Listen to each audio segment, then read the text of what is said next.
আসসালামু আলাইকুম। কি অবস্থা, সবাই কেমন আছেন? আসলে ইটালিতে আসলাম 2 মাস হয়ে গেল। কাজ কাম নিয়ে খুবই আসলে ঝামেলার মধ্যে আছি। কাজ কাম আসলে পাইতেছি না, যেমন যেরকমটা ভাবছিলাম আসলে ইটালিরে, আসলে ওরকমটা না। ইটালি ইটালি ইটালির মতোই, কিন্তু আমরা বাংলাদেশ থেকে যেমন মনে করি হয়তো ইটালি কি জানি। হ্যাঁ, কতই কতই কি আছে ইটালিতে। আসলে বাস্তবতা আর কল্পনা আসলে অনেক ডিফারেন্ট।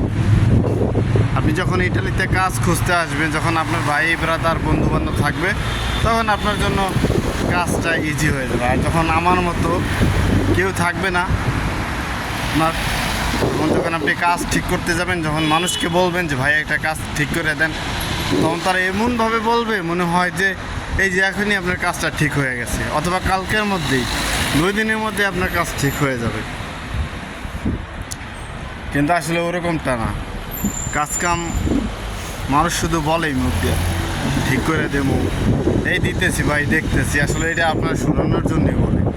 যখন আপনি বলবেন ভাই একটা কাজ ঠিক করে দেন, সে বলবে ভাই দিতেছি, চাও দিতেছি, দিচ্ছি, এরকম করেই সব কিছু বলে। কিন্তু কেউ কোনো সময় এগুলো ঠিক করে দেয় না। হ্যাঁ, দেয় না, দেয় খুব কম মানুষই দেয়।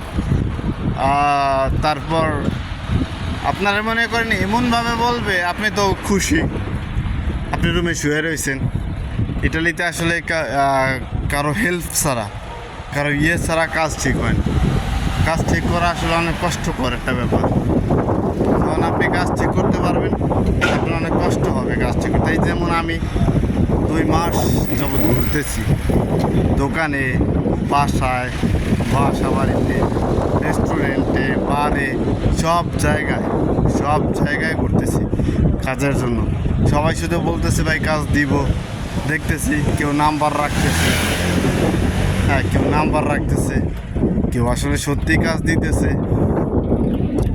আশা সবাই আশা দেয়, কেউ সত্যিকারে কাজ দেয় না। সবাই আশা ভরসা দিয়ে রাখে। ওই আশা নিয়ে আছি, হয়তো কোনো এক সময় নিজের চেষ্টায় কাজ ঠিক হয়ে যাবে ইনশাল্লাহ। কেউ আপনারে বলবে যে আপনি নতুন আসছেন, এভাবে তো কাজ হবে না, আপনার সৌজন্যের প্রয়োজন আছে, এইটার প্রয়োজন আছে, ওইটার প্রয়োজন আছে। হ্যাঁ, আপনি যখন সৌজন্য পাবেন, 6 মাসের কাগজ, প্রেমের সাথে সৌজন্য যখন আপনি পেয়ে যাবেন, তখন আপনার আবার বলা হবে যে এই সৌজন্য পাওয়ার পরে ওখানে কাজ নাই, কাজ কমে গেছে। হ্যাঁ, অন্য নানান ঝামেলা দেখাবে, তখন আপনার মনটা ভেঙে যাবে। অতএব আপনি কারো আশা না করে, আমার দেখা দেখি আমার কিছুদিন আগে আসছে এক ভাই, সে কারো কাছে যায় নাই, নিজের ইচ্ছায়, নিজের চেষ্টায়, নিজের সব কিছু দিয়ে সে কাজ ঠিক করে নিয়েছে। হ্যাঁ, নিজের যোগ্যতায়। তো আমরা সবাই তার মতোই নিজের যোগ্যতায় কাজ ঠিক করা উচিত আমাদের, মানুষের কাছে না যেয়ে। আশা করি আমার কথাটা বুঝতে পারছেন ইনশাল্লাহ। আবার অন্য কোনো সময় অন্য কোনো ভিডিওতে দেখা হবে। তো আজকের মতো ভালো থাকবেন। আসসালামু আলাইকুম।